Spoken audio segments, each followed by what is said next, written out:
기도하겠습니다.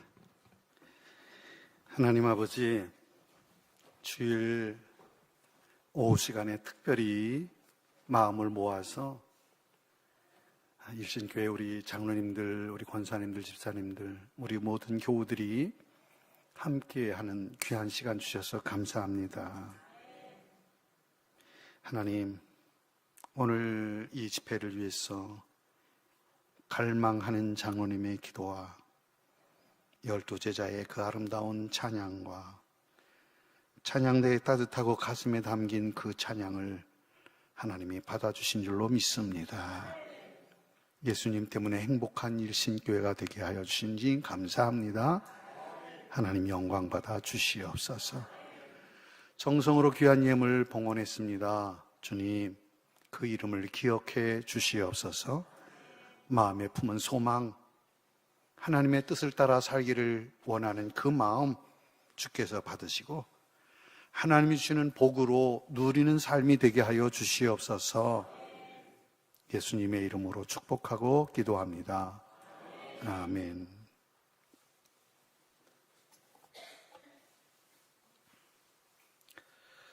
성도 여러분, 반갑습니다. 찬양이 너무 가슴에 닿았어요. 참 고맙습니다. 저는 일신교회를 올 때마다, 우리 같은 지방이잖아요. 올 때마다 느끼는 것은 새로운 변화입니다. 담임 목사님만 아니라 교회가 새로운 변화에 대해서 목말라 하면서 끊임없이 도전하고 또 실천하고 구체적으로 실행하는 용기를 제가 눈으로 보게 됩니다. 제가 월요일에 가능하면 남산 둘레길을 걸으려고 노력을 하는데 그곳에서 제가 몇 번 우리 담임 목사님을 만나게 됐어요. 근데 꼭 이어폰을 끼고, 그리고 항상 손에 책을 들고 다녀요. 우리 윤 목사님은 중구 용산 지방의 좋은 목회자 모델이 되어주고 계심을 믿으시기 바랍니다. 시간을 낭비하지 않는 목사님, 제 마음엔 늘 그런 인식이 제 안에 먼저 있습니다. 또 한 가지는 일신교회 주변 환경이 결코 교회 성장에 부합되는 환경은 아니죠. 교역자회의 설교 가운데 우리 담임 목사님 말씀하시기를 3가지가 없다고 하시더라고요. 학교가 없다. 그러니 학원도 없고. 윤 목사님이 교회 부흥을 얼마나 원하는지 그 절박한 심정을 제가 느꼈어요. 그래서 어르신들을 초점으로 열심히 한 거 제가 알거든요. 굉장히 힘을 얻었죠. 그런데 코로나가 밀어닥치면서 쌓았던 열매들 한순간에 흐트러졌단 말이에요. 어찌해야 하나? 하나님이 주신 마음이 청년에 대한 마음으로 더 깊이 가셨다고 그랬어요. 청년을 위한 비전으로 우리 운동이라고 하는 매개로 젊은이 사역에 열정을 쏟으면서 지금 힘을 내고 함께하는 이들이 많아지고 있음을 제가 알고 있습니다. 저는 지금 그날의 설교를 잊을 수가 없습니다. 목사님이 신교에 대한 갈급한 마음에 제 마음에 큰 감동이 되었습니다. 하나님께서 우리 윤 목사님의 그 마음을 받아주신 줄 믿습니다.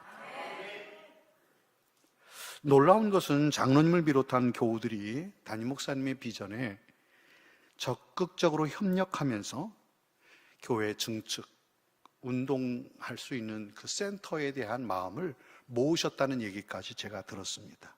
어떻든 영적으로 살아있는 아름다운 우리 중구 용산 지방의 신앙 모델이 되는 일신교회가 될 줄로 믿습니다. 더 놀라운 간증이 가득하기를 주의 이름으로 축복합니다. 장로님들은 저를 잘 아시겠지만 제가 우리 광희문 교회에 부임한 지 14년이 됐습니다. 당시 제가 감리사였었는데 그때 신문구 감독님이 감독을 하시면서 제가 감리사를 중랑지방 감리사로 있었습니다. 그때 저희 광희문 교회에 저를 직권 파송으로 저를 부임하게 하셨죠. 많은 분들이 의아해 했습니다. 목사들 입장에서는 차재일이가 누군가?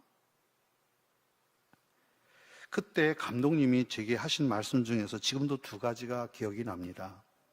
하나는 저를 위해서 광희문 교회에 보낸 게 아니다. 차 목사 위해서 광희문 교회에 보낸 게 아니고 교회를 위해서 누가 적임일까를 생각하셨다는 거예요. 감독님이 많은 분들이 광희문 교회에 보내주기를 원하는 분들이 분명히 많았을 터인데 교회를 생각하신다는 그 진심 어린 마음, 그 마음이 제게 크게 왔어요. 내가 감독님이 보내신 그 마음 잊지 말고 교회를 위해서 내가 할 수 있는 노력을 바르게 해야 되겠다. 그 마음으로 지금껏 저는 14년 동안 광희문교회를 섬겨왔고 저는 지금도 우리 신문구 감독님을 존경하고 있습니다. 또 한 가지는 광희문 우리 장로님들이 근데 왜 오셨어요? 말도 못하게. 그 감독님이 그때 차재일 목사를 파송한다고 할 때 그 당시에 시무 장로님들이 그분이 누굽니까? 라고 물었을 때 한 가지만 얘기했대요. 어머님을 모시는 효자다. 그랬더니 그럼 됐다 그랬대요. 만약에 그때 차 목사의 실력이 어떠하고 자격이 어떠하고 그런 것들을 요구했더라면 저는 아마 이 역사적인 교회에 담임 목사로 오지 못했을 겁니다. 단 한 가지, 어머니 덕분에 제가 광희문교회에 왔습니다. 저는 평생 목회하면서 마음에 품은 생각이 있습니다. 여러분, 교회가 행복해야 합니다. 예수님을 만난 사람은 행복하기 때문입니다. 예수님을 정말 가슴에 모신 사람은 행복한 것이 당연합니다. 왜냐하면 예수를 만나고 나니까 인생이 뭔지를 알게 되고 내가 정말 내 삶의 가치가 무엇인지를 알게 된 거죠. 그래서 저는 한 가지 고백이 뭐냐면 교회가 행복하면 가정이 행복하다. 적어도 우리 장로님, 권사님 평생 교회 중심으로 산 여러분들은 제 말에 공감하실 겁니다. 교회가 어지러워진다면 목사의 가정이 행복할 리가 없습니다. 집에 들어가면 마음이 쿵 눌려서 행복하질 않아요. 그러면 목사만 그러겠어요? 장로님, 권사님도 마찬가지잖아요. 교회가 즐거워야 집에 돌아가면 내 가정이 행복하게 될 줄로 믿습니다. 이미 교회 헌신자들의 얼굴이 지금 잔뜩 굳어 있는데 일반 교우들의 얼굴에 미소가 번질 수가 없습니다. 그러므로 일신교회 성령께서 이끌어 주시니 교회가 행복한 줄 믿습니다. 네, 여러분들의 그 모습, 하나님을 사랑하는 그 모습이 느껴집니다. 예배하는 동안 담임 목사님 말씀을 선포하면서 위로와 격려와 소망의 노래가 가슴에 흐릅니다. 영적인 기운이 성도들을, 신실한 성도를 통해서 그 행복이 가정으로 흘러가는 것이 당연한 것이겠죠. 우리 윤 목사님이 제게 목사님 어머니에 대해서 말씀해 주세요. 그래서 아멘 했어요. 다른 설교하라면 내가 할 목사님 여기 와서 하기가 어렵고 저는 어머니에 대해서 얘기하라면 얘기가 무지무지하게 많아요. 그래서 아멘 하고 왔어요. 어쩌면 제가 5시까지 설교할지도 몰라요.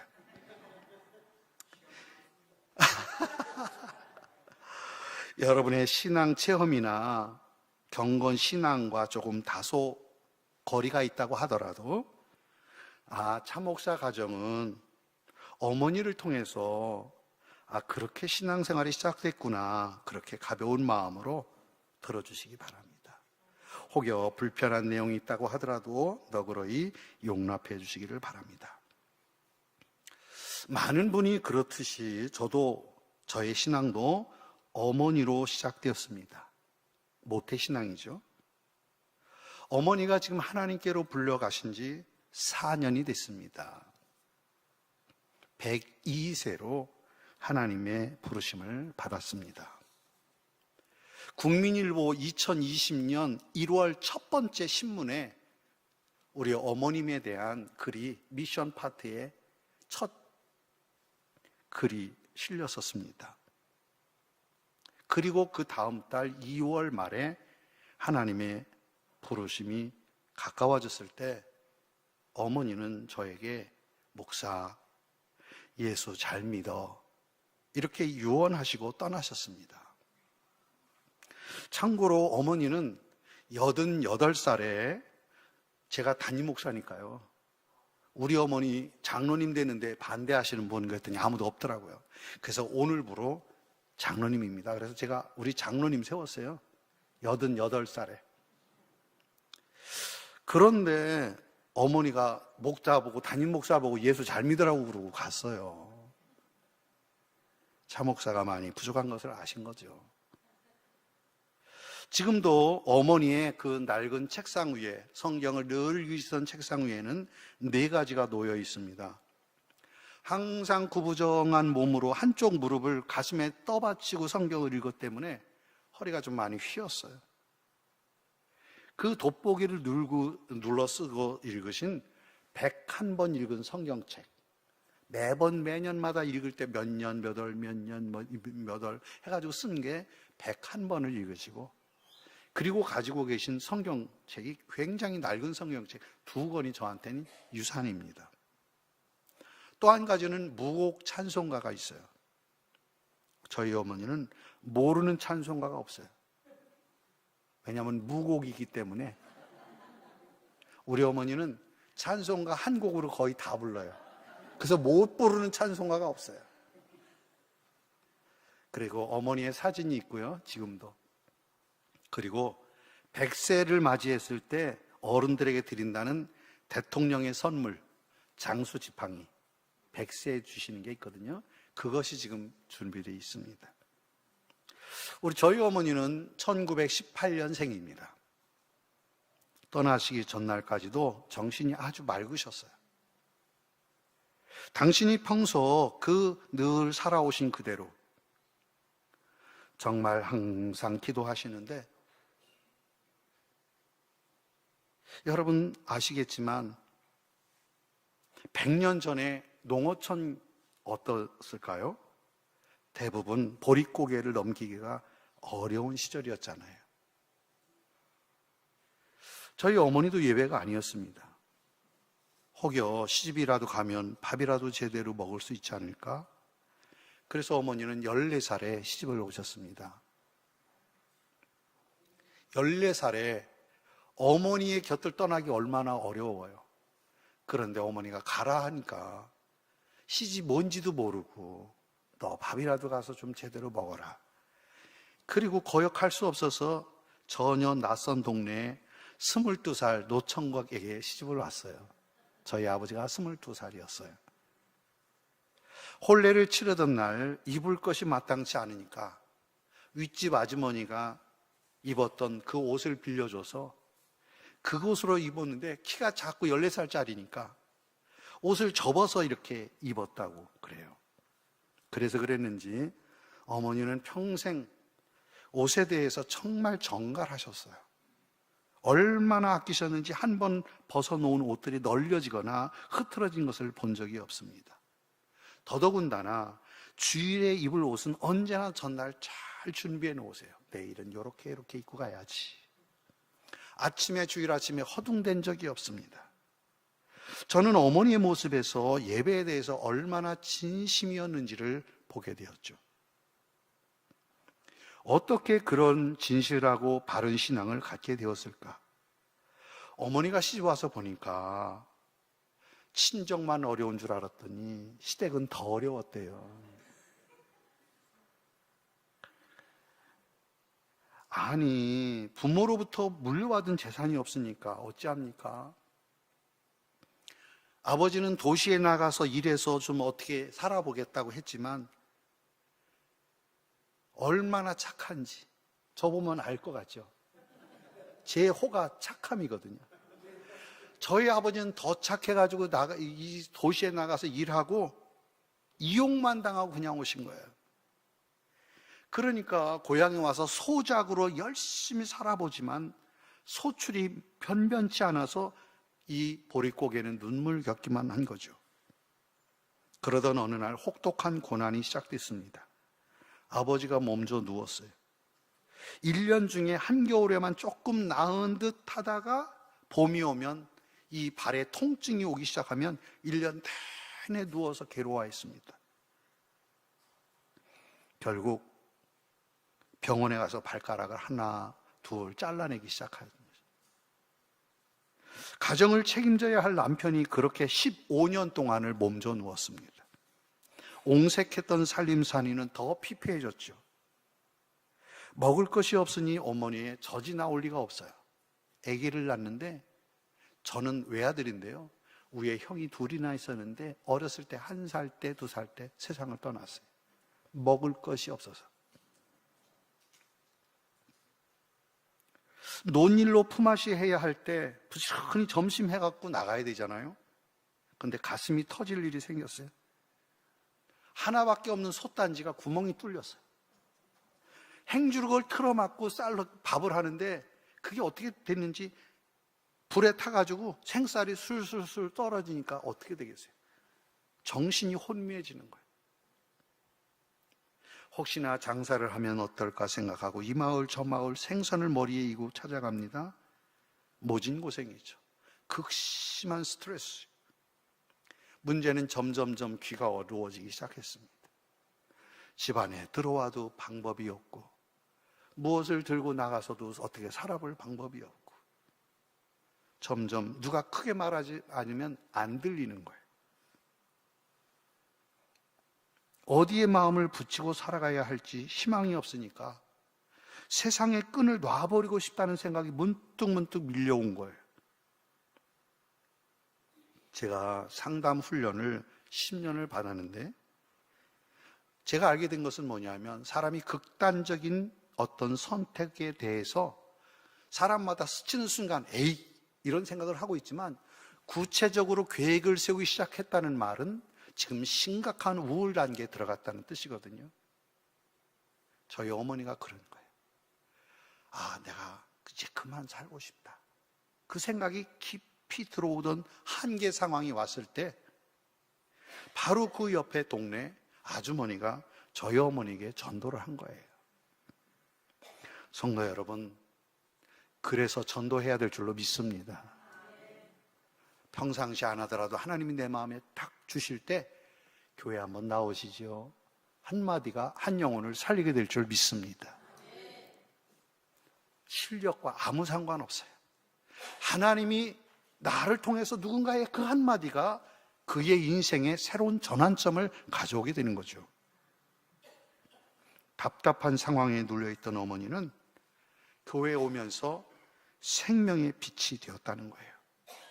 예수의 복음에서 희망을 보게 됐다는 거예요. 교회에 나가면서 들었던 생각이 뭐냐면 아, 이제는 살 수 있겠다. 아, 방법이 있겠구나.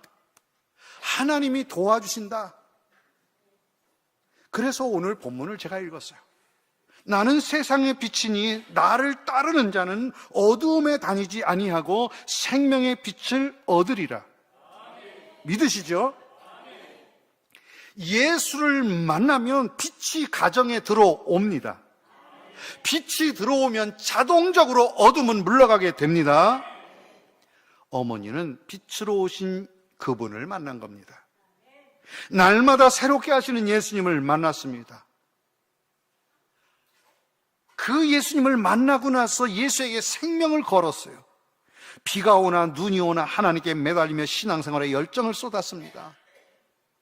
동네 어르신들이 걱정해요. 아이고 살기도 어려운데 뭘 저렇게 열심히 교회 다니나.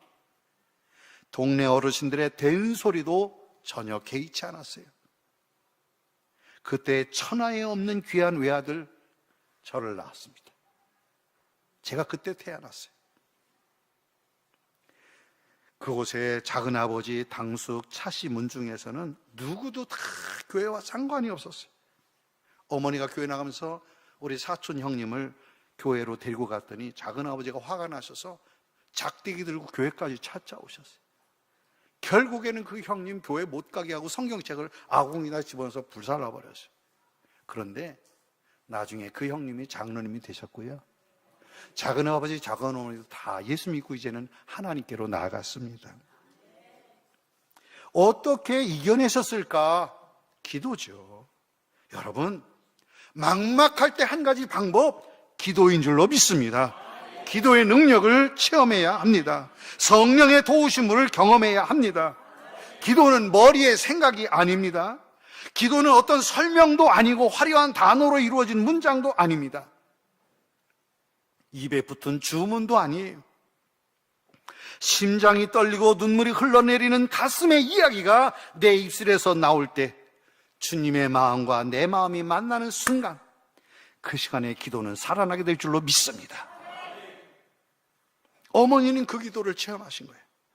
가슴이 떨리고 눈물이 흐르는 가운데 기쁨, 세상에서 알지 못하던 그 기쁨이 내 안에서 쫙 솟아나는 기쁨을 체험하게 된 거죠.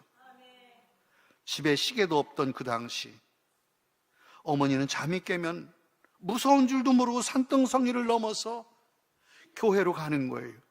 너무 일찍 가서 교회 문이 아직 열리지 않으니까 교회 바깥에서 기도하고 있으면 목사님 나오셔서 문을 열고 새벽 기도회가 시작이 되는 거예요. 시집 오기 전에는 우리 어머니가 얼마나 무서워 만하는지, 시골에 뒷간이 집하고 떨어져 있잖아요. 뒷간이.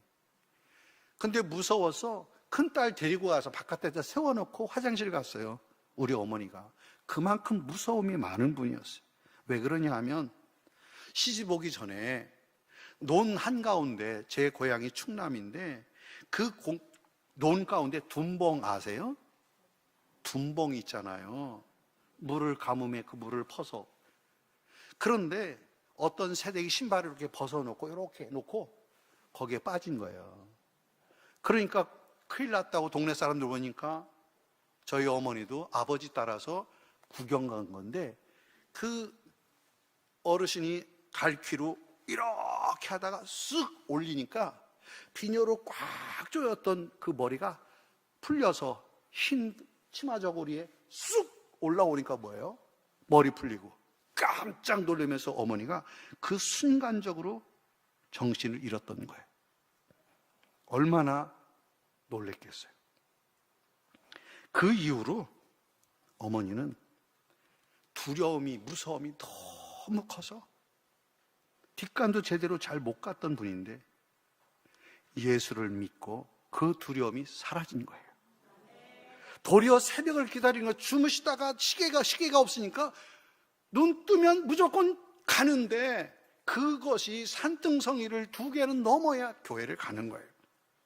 깜깜한 시간에 새벽기도 가는 겁니다. 지금도 제게는 선명한 기억이 있습니다. 저에게는 잊을 수 없는 기억이 뭐냐면, 새벽기도 갔다 오시면 제 머리에다가 이마에다가 손을 얹고 기도하시는 거예요. 서늘해서 저도 이렇게 보면 엄마가 제 머리에 손을 얹고 기도하시는 거예요. 그래서 저도 우리 아이 낳고 난 이후에 제가 새벽기도 끝나면 집에 돌아오면 우리 아이들 머리에 손을 얹고 기도하곤 했습니다. 어머니가 나한테 했듯이 저도 우리 아들들에게. 큰 놈은 지금 미국 UMC 뉴욕연회 그 베이포트 교회에서 정혜원 목사로 있는데, 엊그제 미 공군 군목에 합격을 했습니다. 조만간에 아마 군목으로 처음에 가면 한 대위를 준다고 그래요. 그래서 군목으로 이제 일을 하게 될 건데요. 어쩌면 곧 한국에 올지도 모르겠습니다. 저는 어머니의 기도로 그 기도를 받아서 저는 제 아들의 머리 위에서 기도했습니다. 성도 여러분, 저는 하나님께서 목사에게 성도들을 축복하는 직임을 맡기셨다고 확신합니다. 그러나 못지않게 중요한 축복의 권한은 부모님께 있음을 믿으시기 바랍니다. 이삭은 야곱을 축복했고 야곱도 아버지에게 배운 그대로 아들들을 축복했습니다. 부모된 여러분의 입술에서 나오는 선포에는 능력이 있습니다. 아들, 걱정하지 마. 아버지가 너를 위해서 기도하지 않았겠니? 하나님이 너를 돌보아 주실 거야. 딸, 엄마가 너 위해서 새벽에 기도하고 있어. 힘내라. 하나님이 너를 인도해 주실 거야. 이 고백이 우리의 가정에서 살아나기를 바랍니다. 믿음이 없이는 하나님을 기쁘시게 하지 못하나니 하나님께 나아가는 자는 반드시 그가 계신 것과 또 자기를 찾는 자들에게 상 주시는 이심을 믿어야 할지니라. 믿음의 주여 또 온전케 하시는 예수를 바라보자. 선언하는 부모님이 됩시다. 그런데 사실 제가 이런 말씀을 드리기가 그래요. 이 정도 믿었으면 기적처럼 우리 가정이 형편이 좋아져야 되는데 안 좋아졌어요. 큰 누님이 시집가고 둘째 누님이 직장 다녀보겠다고 인천으로 와서 직장 생활을 하고 있었어요. 명절에 집에 와서 아버지 보고 아버지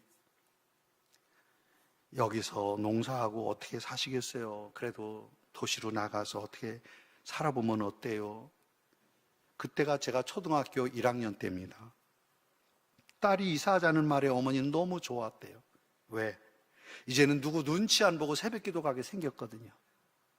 시골에서는 한겨울에는 괜찮은데 지금쯤이면 어때요?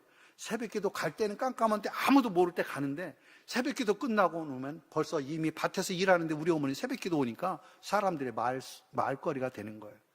아, 내가 인천에 가면 나 마음대로 새벽기도 할 수 있겠다. 그래서 너무 좋으셨대요. 그런데 인천에 와서 조그만 슈퍼마켓, 말이 그렇지 뭐 매점을 하나 한 거예요. 근데 망했어요. 왜? 그 매점에서 술을 안 팔지, 담배 안 팔지, 지나치게 양심적이지 안 되고 망했어요. 그런데 그보다 더 중요한 하늘이 무너지는 사건이 생겼어요. 아버지가 돌아가신 거예요. 제가 초등학교 3학년이었죠. 아버지의 마지막이 가까워졌을 때 고향에 있는 작은아버지가 형님, 고향으로 내려오세요. 여기 오셔서 마무리하시죠. 그래서 시골로 내려갔어요. 가 있는 동안 어느 날 주일날 어머니가 딱 느낌으로 와이프가 알잖아요. 아, 이 남편이 오늘 넘기기는 어렵겠구나. 주일날인데 내가 교회를 갈 건가, 여기 머물러 있어야 될 건가. 그런데 곁에서 해줄 일이 없더래요. 어머니가 떠나는데 해줄 게 없더라. 내가 하나님 앞에 기도해야지 알면서도 교회 간 거예요. 그런데 아버지가 사랑방에 누워 작은아버지 집에 계셨다가 사촌 형을 보고 아버지 좀 오라고 그래라. 그러니까 작은아버지가 일하다 말고 아침에 주일날 아침에 아버지 형님 왜요? 아우 내가 한 가지 부탁이 있네. 자네 형수가 하자는 대로 해주게나. 이게 유언이에요. 그러니까 형님 알았어요. 그리고 아버지를 부축해서 안방으로 모셔다 놓고 사촌형을 빨리 가서 교회에서 어머니 모셔오라고. 그래서 막 가서 보니까 예배가 이제 시작이 된 거죠.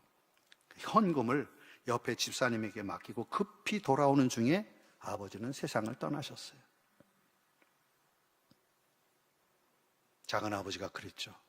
형수님, 형님이 나에게 유언을 그렇게 했는데 어떡할까요? 그 말은 상여계를 동네에서 다 들었기 때문에 동네 상여로 하면 돈 들어갈 일이 없어요. 그런데 교회 상여로 하면, 교회로 하면 돈 누가 대요? 우리는 한 푼도 없는데. 그러니까 그거 아버지가 알고 네 형수가 하자는 대로 해라. 형수가 어떤 사람인지 아시죠? 오직 믿음이잖아요. 교회식으로 저는 하고 싶어요. 그러면 그렇게 하시죠. 그러니까 교인들이 싹 달라붙어가지고 꽃상여 만들고 만장기 들고 그리고 그 상여를 가고 찬양을 불러가면서 쭉 걸어서 제가 거기에서 아버지 상여 바로 뒤에 붙은 저기 막대기 하나 딱 들고 지팡이 들고 보니까 내 뒤로 사람이 쫙 오더라고요. 내가 꼭 대장된 것 같더라고요.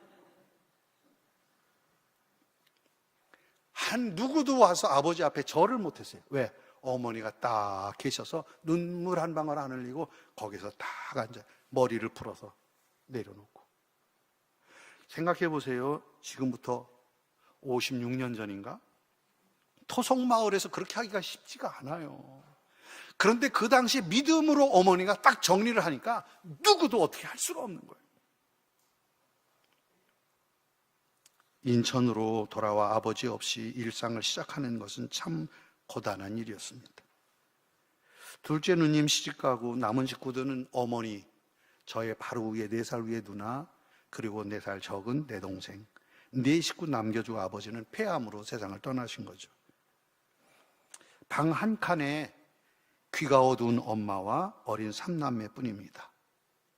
어머니는 다 노동일을 나가고 누나는 낮에 일하고 밤에 야간 학교를 다녔어요.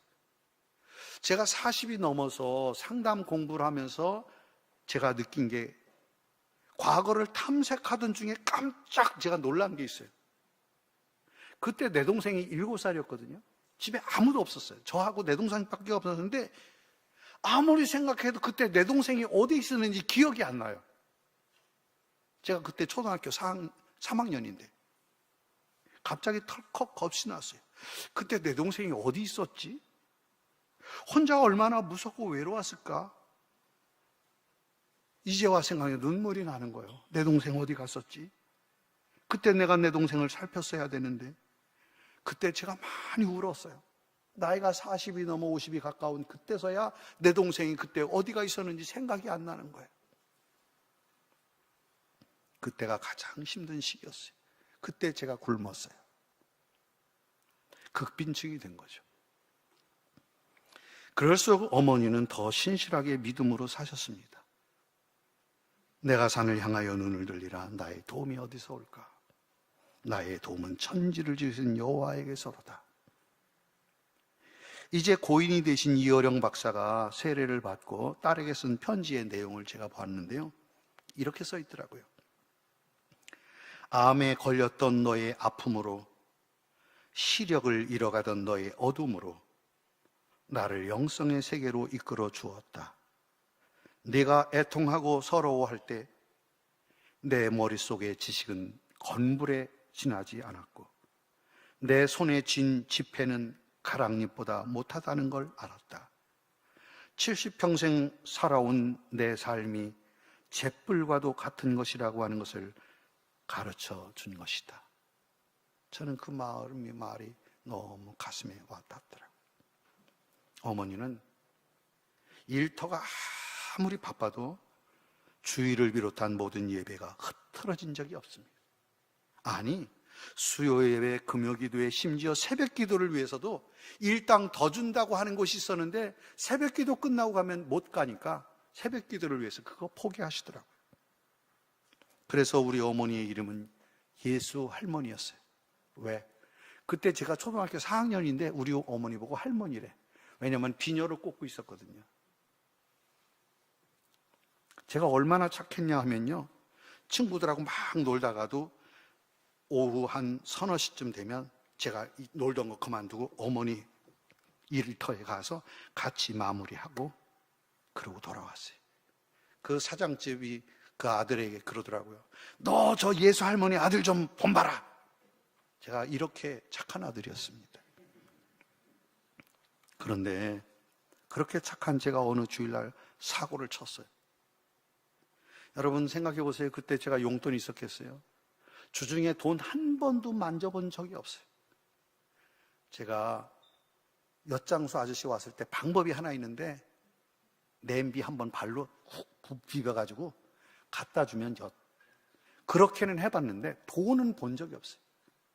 그런데 언제 그 돈이 나오냐 하면 주일날만 나와. 헌금.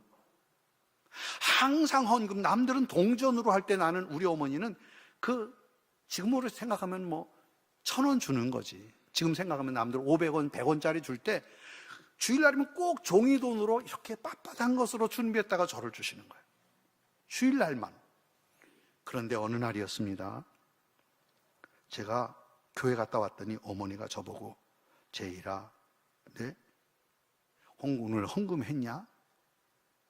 이제껏 물어본 적이 없는데 그날 내가 뭐 사 먹었거든요. 그날 어떻게 알고 딱 묻는 거예요.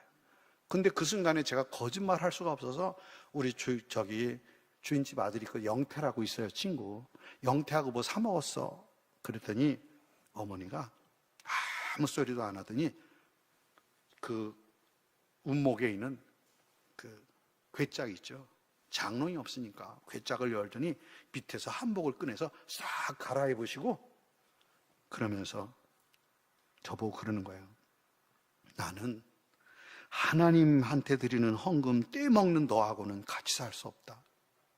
너는 너대로 살고 엄마는 엄마대로 살자. 그리고 엄마가 가출하시는 거예요. 인천 자유공원 쪽으로 가시는데 놀래가지고 제가 막 따라가면서 엄마한테 그랬어요. 엄마, 내가 잘못했어. 다시는 내가 그러지 않을게. 만약에 그때 어머니가 속상해서 저를 한 대 때렸다든지 그렇게 했더라면 어쩌면 제가 그때 엇나갔을지도 몰라요. 그런데 그러지 않으셨어요.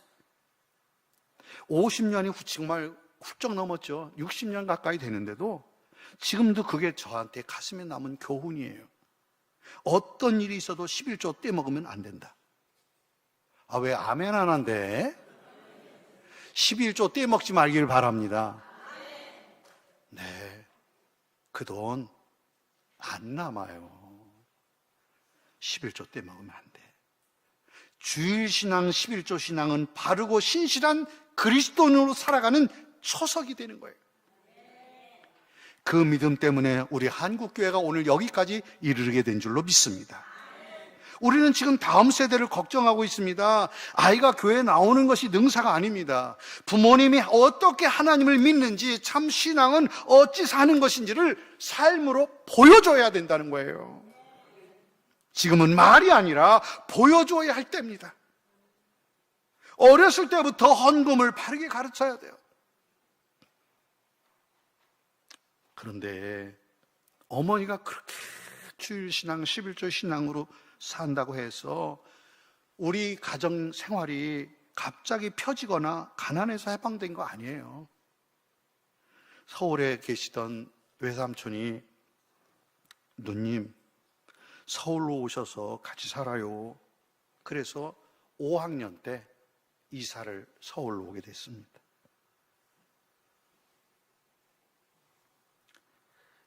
뽀얗게 올라오는 신장로를 따라서 가게 되는데, 여름에는 비 오는 날이면 발이 쑥쑥 빠지는 동네, 촌동네, 그런 촌동네가 어디 있어. 배밭과 포도밭이 많았던 곳, 무허가 판자촌이 있어가지고 하루 싹 세워놓으면 하룻밤 지나고 나면 구청 가서 와서 확 무너뜨려 버리는 거예요. 그러고 나면 또 세우는 동네. 제가 그 동네로 이사 왔잖아요. 거기가 면목동. 지금은 좋은 동네가 됐지만 어머니는 많은 일을 하셨어요. 리어카로 호떡 장사를 하고, 남의 집에 밀린 빨래를 대신해줘서 품을 팔고, 공장에서 일감 가져와 집안에서 할 수 있는 모든 일을 했어요. 믿음의 태도와 정신은 살아있고 삶의 이치는 밝은 어머니였지만 귀가 어두워서 대화의 절반은 잘 듣질 못하셨어요. 그런데 어느 날 같은 교회 교인임에도 불구하고 어머니를 무시하고 홀대했던 그 아픈 사연은 지금도 제 가슴에 있습니다.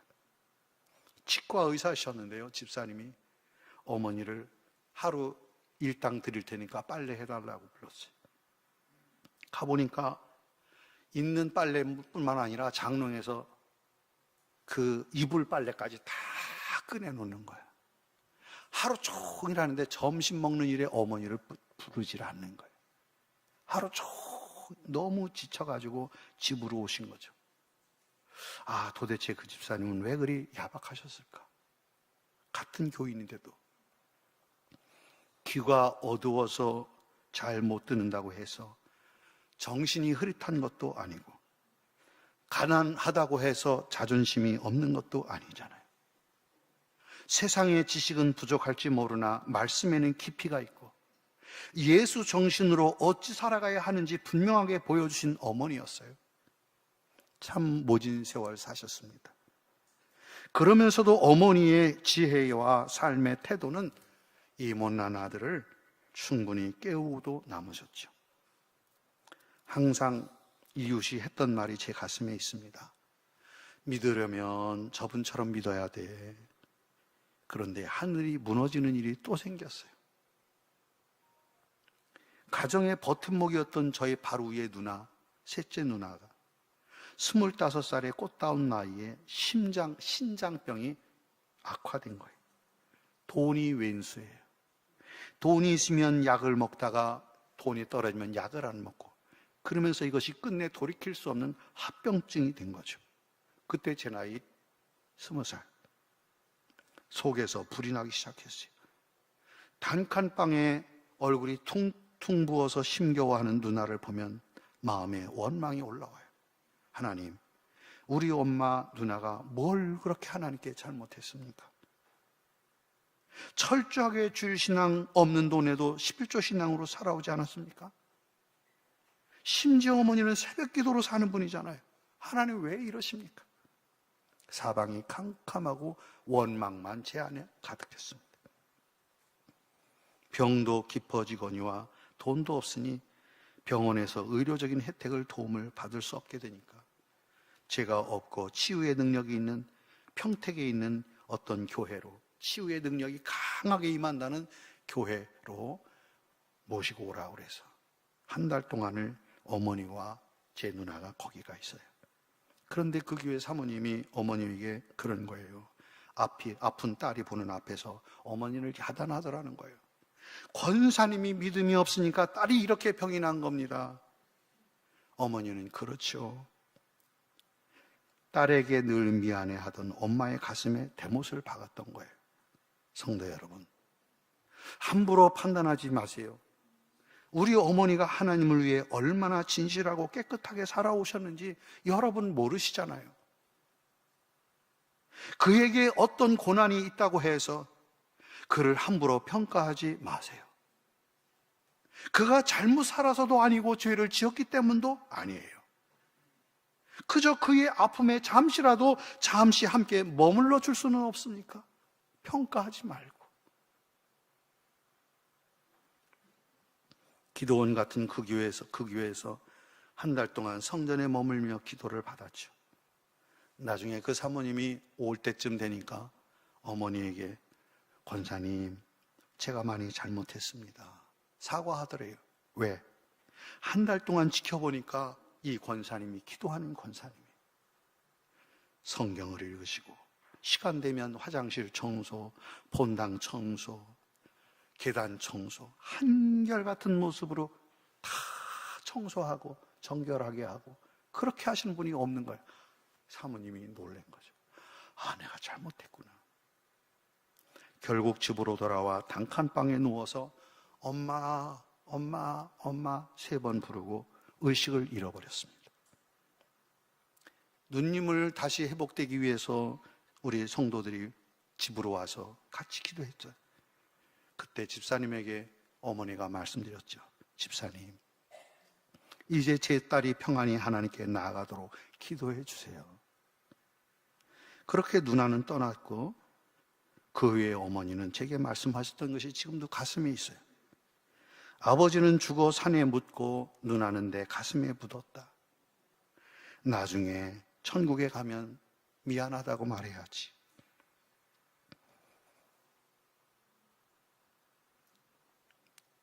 지금 어머님은 천국에서 아버지를 만나고 또 누님을 만나 반가이 손을 잡으셨을 것입니다. 그리고 평생 가슴에 묻었던 말을 아마 딸에게 했었을 거예요. 저는 그때 집에 들어가기가 싫었어요. 모든 시간이 왜 그렇게 지루하고 천천히 가는 것일까? 아무리 불러봐도 세상은 텅 비어 있었어요. 면목동에서 205번 버스를 타고 목적도 없이 끝까지 갔다가 다시 돌아오기를 반복했어요. 그런데 하나님은 언제까지나 침묵하시는 분은 아닙니다. 어머니는 그러고 나서 여전히 새벽기도에 또 나가시더라고요. 말씀과 기도의 사람 어머니의 신실함은 못난 아들을 새로운 만남으로 인생의 방향을 바꾸어 주셨습니다. 어느 날 아버지처럼 나를 지켜주던 담임 목사님이 교회 권사, 어떤 모 권사님이 낮에 너 일하고 야간에 신학교 갈 수 있도록 입학금을 주셔서 야간 신학교를 갈 수 있도록 배려해 주셨어요. 장로교 야간 신학을 시작하게 됐죠.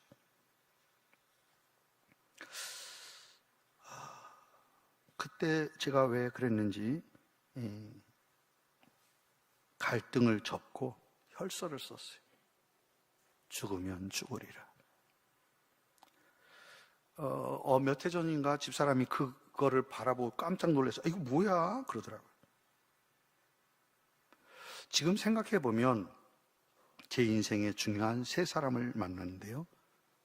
첫 번째는 어머니가 저한테 너무 중요한 분이고, 두 번째는 목사님이고, 세 번째는 전혀 예상하지 못한 자매를 만난 겁니다. 학생 때부터 교회 와서 같이 활동하던 친구인데요. 교회와 청년 활동을 같이 했는데 이 자매를 불러서 목사님이 여기 차 선생하고 한번 교제해보지 그랬어요. 사실 그때는 저는 대학도 근처도 못 가고 잘 듣지 못하는 어머니와 여동생뿐이고 단칸방에서 세 식구가 살던 그런 때였었거든요. 그런데 그 자매의 직장은 안정적인 미국 대사관에 다니고 있었어요. 상무과에 처음에 있었고 나중에 인사과에 들어갔죠. 담임 목사님을 많이 챙기는 자매이고 불우한 학생들 챙기고 학비도 내주고 이렇게 살았어요. 교회에서는 성가대를 비롯한 모든 예배에서 반주까지 감당했기 때문에 교인들로부터 사랑을 받는 자매였습니다. 목사님이 그런 제안을 하시니까 그 자매가 저한테 조건을 걸고 교제를 청하더라고요. 저보고 다시 공부하겠느냐는 거예요. 그러면 결혼해 주겠대. 그러자고. 그래서 결혼하고 제가 감리교 신학대학 다시 들어갔어요. 그래서 결혼하고 들어가서 저희 아들이 84학번입니다. 1학년 때 아들을 낳아가지고.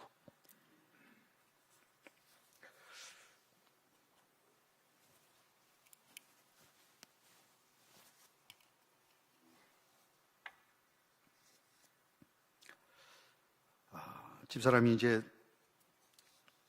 제 학비를 다 대고 아이들 학비도 대고 개척교회 사모로서 어머니를 38년을 모셨어요. 같이 살았죠. 그리고 제가 숭실대에서 대학원에서 상담 공부를 다 마칠 때까지 23년 동안 다니던 직장을 퇴직하고 사모의 일에 전념을 하면서 우리 광명교회 와서 자신이 하고 싶었던 대학원 상담 공부를 하고 지금은 상담 전문가로서 여러 가지 역할을 하고 있습니다. 감독님으로부터 효부상도 받고 구청에서도 받고 서울시에서도 받고 노인에서도 받고 효부상을 4개나 받았어요. 집사람이 아주 어려워했어요. 아니 우리 가족하고 그냥 산 것뿐인데 무슨 상을 자꾸 준다고 이제 싫어요 그러는데 어떻든 지금도 어머니 생각하면 눈물을 많이 흘립니다. 미련한 아들 목사는 어머니의 낡은 성경책을 첫 번째 것을 버렸고요. 지금 그 성경, 정말 101번 읽으셨던 그 성경책이 저에겐 가보가 됐죠. 제가 우리 광문교회 부임했을 때 저는 어머니 손을 잡고 새벽기도에 같이 나갔습니다. 어디 가든지 저는 늘 어머니 손을 붙잡고, 친구들하고 모임 있을 때도 어머니 손 붙잡고 나갑니다. 그러면 누구야? 아유, 우리 어머니셔. 아유, 어머니 안녕하세요. 안녕하세요. 만약에 제가 아유, 어머니 허리도 굽지 잘 듣지도 못하 집에 계셔. 뭘 나오셔. 그랬으면 틀림없이 우리 교인들도 장로님 뭐하러 나오세요? 집에 계세요. 그랬을 거야. 근데 제가 어느 자리건 어머니 손 붙잡고 가니까 다 대우해 주더라고. 성도 여러분, 여러분들이 윤 목사님, 우리 목사님이잖아요. 아, 왜 대답을 안 한대? 여러분들이 우리 목사님 존경하면 이 지역사회가 존경할 줄로 믿습니다. 어디 가서 우리 윤 목사님 함부로 말하잖아요. 그럼 동네방네가 사탄이 우리 목사님을 깔봐요. 여러분, 자식들이 내 아버지를 존중하면 다른 사람들이 우리 아버지 존경해요. 우리 일신교회가 그런 교회가 되기를 원합니다. 정말 존중하고 원로 장로님들 귀하게 여기고요. 우리 시무 장로님들 서로 존중하고요. 그런 아름다운 교회가 되어야 될 줄로 믿습니다. 어머니가 새벽 4시 전에 일어나서 먼저 새벽 기도하고, 그리고 제 방문을 언제든지, 네, 그리고 어머니 손 붙잡고 새벽 기도 갔어요. 끝나고 오면 어머니 또 방에 들어가 또 기도하셔요. 토요일 날은 제가 새벽 기도 없어 어느 날 세봤어. 몇 명을 도대체 하나. 첫 번째가 아들 위해서 기도하더라고. 첫 번째. 그리고 그날 60명을 기도하더라고요. 90이 넘어 100세가 가까워지도록. 그래서 우리 교인들도 기도 제목 있으면 우리 집에 갖고 왔어요. 쪽지로 적어주면 그거 부르고 기도하셨어요. 난 우리 원로 장로님들, 원로 권사님들, 권사님 기도 제목 있어요 라고 말하는, 기도 제목을 붙잡고 기도해 주시는 우리 일신교회가 되기를 주의 이름으로 축복합니다. 어머니가 그러더라고요. 내가 젊어서는 방언도 하고 예언의 능력도 받고 환상도 보았지만 성경을 읽어갈수록 하나님은 사랑의 하나님이야.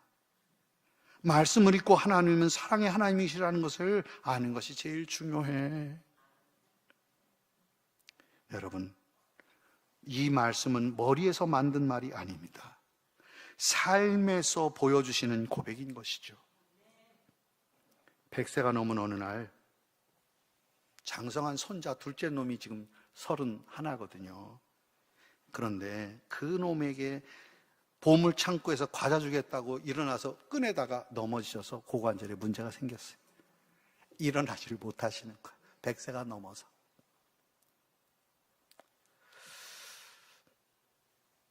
다시 일어날 수 없다고 어머니가 판단하신 거죠. 제가 없는 사이에 제 동생 딸 내외를 불러가지고 그렇게 아끼시던 옷을 농에서 꺼내라. 싹 정갈한 그 옷, 고운 옷들을 다 꺼내서 모자도 신발도 다 묶었어요. 그러면서 인생 정리를 시작하신 거예요. 내가 떠난 다음이라면 이것들은 다 버려야 할 거지만 내가 100세를 살아오도록 건강하고 깨끗하게 입은 옷이니 몸에 많은 분들에게 드려서 건강하시라고 입도록 입을 수 있는 분 드려라. 그리고 그거를 꺼내놓고 제가 지금 제 핸드폰에 저장되어 있는데 어머니가 그걸 붙잡고 눈물을 흘리며 기도하는 거예요. 하나님 감사합니다. 옷 한 벌이 없어 헐벗던 저를 평생 좋은 옷으로 입혀주셔서 감사합니다. 모든 것이 주님의 은혜입니다. 이제 이 옷을 입는 이들에게도 저와 같은 복을 누리게 하여 주십시오. 제가 갔더니 옷이 하나도 없는 거야. 싹 정리를 했어요. 다시 일어날 수 없다고 판단하신 순간 정리를 하신 거죠. 두 번째 인생 정리는 국가가 주는 노령연금을 가지고 늘 어려운 분들 나눈 건 제가 알고 있었는데, 어머니가 연세에 있어도 아들, 딸들이 매달 용돈을 드리잖아요. 그거를 차곡차곡 다 모으신 거예요. 그리고 저한테 그거를 딱 내놓는 거예요. 그리고 아들, 나는 그동안 너무 가난해서 도움을 못 주고 너무 되알맞게 살았구나. 꼭 굶는 아이들에게 이걸 보내줘라. 그래서 제가 기아 대책을 통해서 북한 어린이 돕기에 보내줬습니다. 그리고 며느리가 해줬던 가락지, 30년 된 다 닳아버린 가락지지만 빼서 며느리에게 주고, 그리고 마지막 세 번째가 저한테 한 얘기예요. 목사, 예수 잘 믿어. 평생을 목회했음에도 여전히 세상에 마음이 가 있는 목사의 영성을 보시고 하신 말씀인 거죠. 제 마음에 깊이 주신 말씀이에요. 어머니가 떠나시는 그 목요일 날, 전날인데 목요일 날 며느리하고 같이 목욕을 하셨어요. 그리고 옷도 갈아입었죠. 식사를 못 하시니까 저도 어머니가 얼마 안 남으셨다는 건 제가 알고 있었어요. 근데 저는 늘 항상 했던 것이 뭐냐면, 항상 자기 전에 제가 입을 이렇게 정리해드리고 누우시면 어머니 주무세요 이렇게 손을 흔들면 어머니도 손 흔들면서 그래요 그러고 제가 건너가 자거든요. 아침에 깨우면 어머니 저 새벽기도 할게요. 다녀와. 항상 그렇게 했는데 새벽에 4시 반에 일어나서 금요일 날 어머니하고 문 열어보니까 돌아가신 거예요. 새벽 3시에 마루에 거실에서 집사람 자다가 건너봤는데 괜찮으셨다는데 그 잠깐 사이에 세상을 떠나셨어요.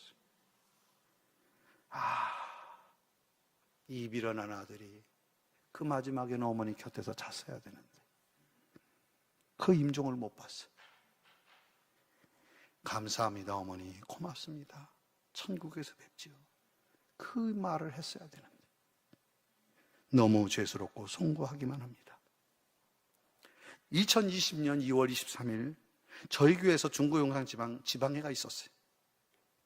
근데 금요일 날 돌아가셨으니까 월요일 날 장사를 할 수밖에 없어서 저는 교회 못 왔죠. 우리 장로님들 계시면, 여기 우리 유실교회 장로님들도 주일 날 지방이 끝나고 많이 저를 오셔서 위로해 주셨어요. 감사했죠. 그때가 막 코로나가 막 시작하는 단계였어요. 그래서 장사 치르는데 큰 어려움이 없었어요. 원지동에 있는 화장장에서 화장하고 제 고향 충남 당진으로 아버지와 합장하기 위해서 준비하고 있었던 거예요. 그런데 화장장에서 성도들이 당황했어요. 왜냐면 저희 어머니의 이름은 인인숙 장로예요. 그런데 화장장 명패에는 이석태, 이름이 왜 다르지? 사실 저희 어머니의 이름은 3개였어요. 왜냐하면 시집 오기 전에 우리 어머니의 이름은 언년이었습니다. 문제가 어떻게 착오가 되는지 저도 잘 모르는 일이지만 어머니의 이름을 호적에 올리질 않았어요. 결혼식하고 아버지가 호적 올리려고 보니까 호적에 저희 어머니가 없는 거예요. 그래가지고 동네 이장한테 찾아가서 이걸 어떻게 하면 좋으냐고 그랬더니 그 동네 당진 어딘가에 우리 어머니가 나이가 같은 사람이 죽었는데 사망신고를 안 했어. 그 사람이 이석태예요. 그래서 부랴부랴 이장님하고 저희 아버지하고 짝짝꿍 해가지고 이석태 이름으로 결혼식을 한 거예요. 호적에 그렇게 올려서 저희 어머니의 이름은 이석태로 호적에 있어요. 네네, 그렇게 살았던 거죠. 사실 뭐 시골에서 이름 부를 일이 뭐가 있겠어요. 그냥 제일이 엄마 하면 다 되지. 그런데 교회 나가니까 당신 이름이 뭐냐고 묻는 거예요. 여러분의 이름은 뭡니까? 하나님이 물으시는 거예요. 너의 이름이 뭐냐? 그때 심각하게 된 거죠.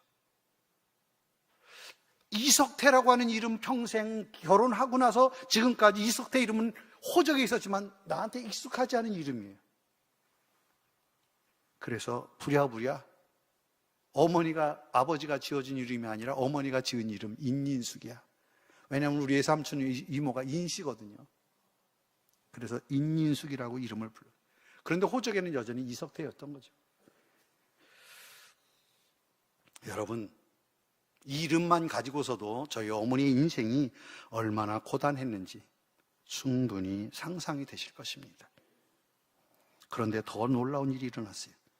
어머니가 90세가 막 넘으시던 그때 당진의 어떤 낯선 할아버지가 당진에서 아들들을 다 데리고 저희 집에 찾아오셨어요. 평생 이 할아버지는 자기 혼자라고 생각하고 너무 외로운 마음으로 사셨어요. 그렇게 살아오셨는데 원적에 보니까 동생이 살아있어. 이석태가 살아가지고 서울에 살고 있다. 그래가지고 이 할아버지가 얼마나 좋아하는지 90이 넘은 할아버지가 아들들 다 불러서 너 고모 찾았다 우리 가자 그래가지고 저희 집에 다 오셨어요. 이석태 씨의 오빠예요. 그 바람에 저는 갑자기 외삼촌이 또 생겼어요.